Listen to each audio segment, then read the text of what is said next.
Do you want 3 decades of investing experience in under 10 minutes? Well, I have Mike here today for you to help you achieve that. So we're going to go through think creatively, turn down the noise, and the third one I can't even pronounce since Mike has 3 decades of experience on me. Yeah, it's act quantitatively, which means act on things you can measure. So tell us more about that. We'll begin with the most important one, which is turning down the noise. Over and over and over again, I am approached by people who have a very basic understanding of how stocks work, and they have a very overconfident assumption of their own knowledge, which is another nice way of saying they know far, far less than what they actually know. And why this happens is because of background noise. It's because they're listening to the financial media on TV, or they're going to parties and networking, and they're hearing all these different stories from people, which may or may not be true, but it sort of rests in your mind. And after a while, you start to think, well, gosh, I better buy this asset because it's climbing, or I better sell that asset because it's going down. And a lot of this is based on what I call the background noise. To be a successful investor and to last a long time and to make money over the long run, you've got to develop the ability to turn down that noise. Classic example, when President Obama was running for his first term in office, he made a number of statements about businesses, entire industries that he was going to shut down. Now, many people sold their shares in those industries. One of them was coal. A lot of people sold their coal stocks. What you must always remember, when someone sells a stock, it's only sold because there is also a buyer. So this person may think it's time to sell. This person thinks it's time to buy. Who's right? Well, who's right depends on the time horizon that you're looking at. But in this case, it was particularly silly for people to act on Obama's statements. Number one, he wasn't the president yet. He was running for president. Number two, the president doesn't have the authority to kill an industry.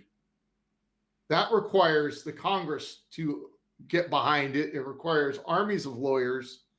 It's not that easy. So the people that bought the coal stocks made a lot of money because, of course, coal did not go away. Now, yes, a lot of the coal production in the U.S. went down. China picked up that slack. So if you owned coal stocks in aggregate across the world, you made some pretty good money. That's just one example. A more recent example is we frequently hear in the American and in the British media about how various governments are getting rid of natural gas. Like there's not going to be gas stoves, there's not going to be gas heaters, blah, blah, blah, blah, blah. That's very unlikely to actually happen across an entire nation, because in every country has areas, physical, geographical areas, where that liquid natural gas is the best system to use. It's better than electricity, it's better than wind power in those places. So the idea of a country shutting down the entire gas industry makes very little sense. And even if it were to happen in the United States, for example, let's suppose the United States just outlawed it. Two things will happen. First of all, people will still find a way to get it and use it anyway, because Americans are very good at ignoring the government. And secondly, it would increase production in other countries. Yeah.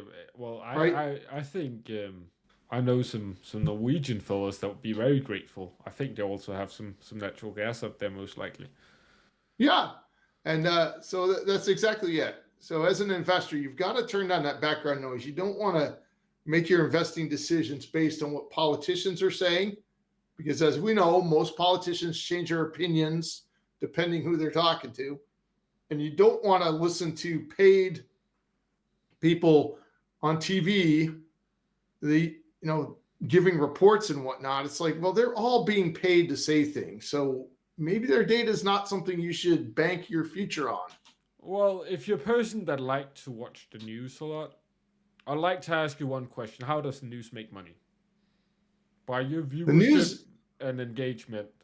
So they're going to do whatever it takes to get you to get viewers. Yeah. And keeping in mind the current industry of traditional news, they are not having such a good time because there's a lot of competitors all of a sudden.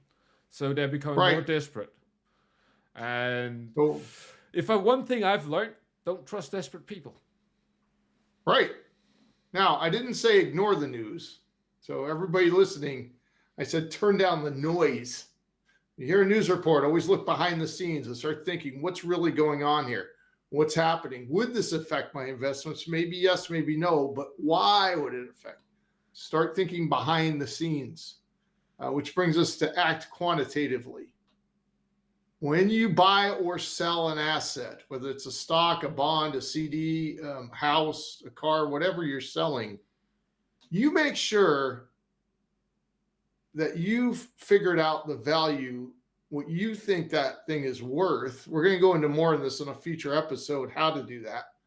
But you think, what is this thing worth to me? And is it time to sell it? And this is all based on your goals. So quantitative simply means you've used the numbers. You've used math to figure things out. And you've said, all right, when this asset reaches this value, I will sell it because I have this other purpose for the money. So every money that you're hanging on to and every asset should have a future purpose, something you're going to use it for. And this helps calm your brain because, my asset's at this level. It may keep going straight up after I sell it, but I don't care because I got the money I needed for the purpose I wanted it for. And if you think that way, you'll be a much better long-term investor. You'll start thinking in terms of value and purpose rather than I just want to hang on to it and watch it go up. Or, of course, what goes up comes down just as quick sometimes. So you've got to think about that volatility. So the quantitative, again, if you turn down the background noise, you're better able to focus on what are the future sales of the company look like? How is it comparing to government bonds? What about currency trading? For example, maybe I want to sell a stock that I hold and I want to go buy Swiss francs with that because Swiss francs are worth a lot more than US dollars. So you just balance it out with math. It really is that simple. And most of this math, people will try to convince you it's complicated. It's not. Most of us learn this math by the 5th or 6th grade. It's not complicated math. As long as you keep letters out of your math, I'm happy. Yeah, so that's when it gets complicated. Yeah. And then we had the idea of think creatively, which is my third main thing that's made me a good investor over the past 30 years. Thinking creatively does not mean being stupid. I said thinking creatively. I didn't say then immediately acting on that. Okay. Thinking creatively is when you let brain go spinning off into outer space or the 7th dimension or however you describe it for yourself. When you have freed your mind from everything going on around you and you have just gone off into la la land, your brain will come up with things that you're not normally thinking about because you've turned down the background noise, because you've learned to think quantitatively and apply math to your assets, because you've got purposes assigned for the money in the future. Now your brain's starting to think, and I'll give you an example. A lot of people thought I was completely insane to buy Apple when I did. I've bought Apple multiple times. I have almost never sold Apple. But I bought Apple one year when it was like looking like this company was just going to get beat to death by Microsoft. But Apple had things Microsoft never had and Microsoft never wanted. And it was this creative brain trust inside Apple doing really ethereal, weird stuff that they couldn't really, even when they go on stage to present their ideas, half the time the audience would be going, what'd you guys just say? You guys speak in English. It was so far out there. So I wasn't buying that, but I was buying was when somebody inside Apple was eventually going to take those concepts and morph them into something usable, that company was going to make money, most likely. There's always a chance, that it won't. But so that's why I bought. But yeah, At the time, the stock price was crazy high. And this can go the opposite way. I was thinking very creatively about Virgin Galactic. At the time, Virgin Galactic was selling for, I think it was $30 a share. And I started thinking creatively, and pretty soon my creative brain said, just popped into my head. It's like, I want to go to sold, Mars. if you sold a ticket into every person that could afford it to go on these Virgin Galactic flights, they're just going up into suborbit. When do they run out of customers? And I thought, holy cow, they can run out of customers in a couple of years because not that many people can afford the price tag for those tickets. So I didn't buy it. And I'm glad I didn't, because the stock today is down around $3 or so. So I'm glad I didn't buy it at 50. So thinking creatively helps your brain to just relax and defuse and start to see things other people aren't seeing. Because in investing, you don't have to find something that no one sees. You have to find something that most people don't see. Yeah, you're right in that. And none of this is secret. It's all out there. It's all public information. You've just got to be able to read the information differently than most people. Yeah, and I have resisted so hard this whole video not to make a mushroom joke at all my comments about creatively and how you do that because of our last podcast. So let's just stop here. Click subscribe, like, otherwise I'll make one.